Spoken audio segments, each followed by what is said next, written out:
The altar and the table of origin. Every transformation needs a place where it can happen. Not because the universe requires it, but because consciousness recognizes it. Nothing truly profound occurs in absolute disorder. Even chaos, in order to reveal itself, needs a frame. That is why, since ancient times, human beings have created altars. What an altar is not an object. It is a spatial decision. It is the act of separating a fragment of everyday space in order to look at it differently, to elevate it, not necessarily in physical height, but in intention. The altar marks an invisible boundary. Here one stops reacting and begins to observe. Ancient cultures built altars on mountaintops, in forest clearings, in temples aligned with the sky. They did not do this to get closer to the gods, but to clear the field of vision. A temple is not a building. It is a cleared space. When land was cleared to create a temple, the first thing that was done was to remove trees, undergrowth, stones. Not to destroy nature, but to open a clearing. That clearing made it possible to see the stars, follow the cycles, understand the order of the sky. That same gesture is what we need to make today. The inner temple. The human brain is a sacred place, but it's almost never cleared. We live with minds saturated by crossed branches, inherited ideas, repeated beliefs, expectations, fears, other people's narratives, a forest so dense that light can no longer pass through. Part of alchemy does not consist in learning new things, but in clearing the field, creating an inner space where consciousness can once again orient itself by the stars. That is why ancient traditions used fire. They burned old wood and allowed the ashes to nourish the open earth. Fire did not destroy, it transformed. It removed what blocked vision and fertilized the ground for a new order. Today we perform the same gesture, but with attention. The candle as Excalibur. Our altar will be simple, so simple that it can always accompany us. King Arthur's round table is not a piece of furniture.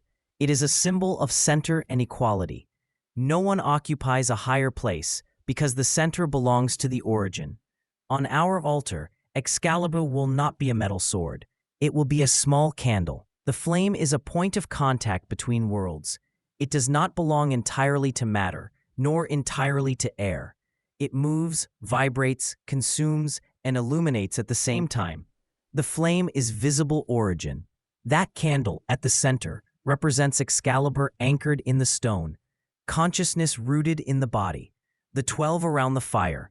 Around the candle, 12 objects are placed. They can be 12 or 24 if one wishes to represent signs and chakras separately. The object itself is not essential. What matters is the symbolic relationship established with it.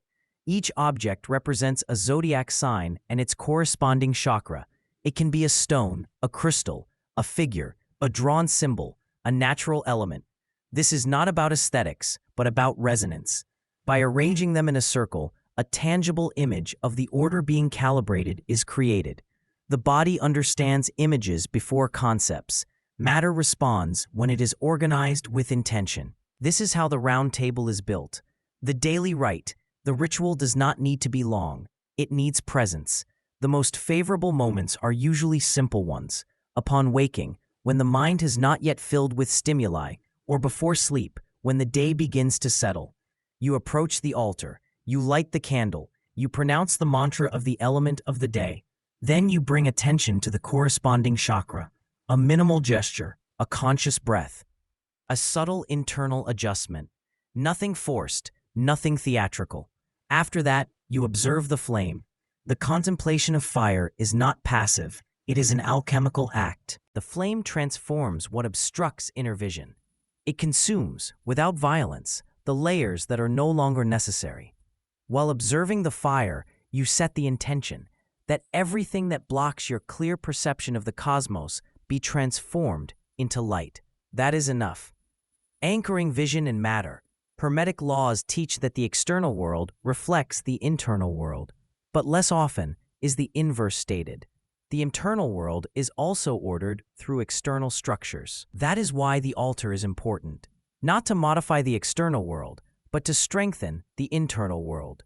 When an idea is anchored in matter, it becomes stable. The ceremony is not a supplication to the universe. It is a reconfiguration of consciousness. A space is created where vision has somewhere to rest. The altar, as companion, the challenge is not to make it perfect. The challenge is to sustain it. There may be an altar at home. There may be a small one to carry with you. It may be recreated mentally when no objects are available. What is essential is the gesture, to open a space, light the fire, order the circle. Thus, day after day, space becomes an ally of rhythm, and rhythm, little by little, transforms the brain into a temple. When the space is cleared, the flame reveals, and when the flame reveals, alchemy occurs effortlessly. Welcome to the alchemical temple.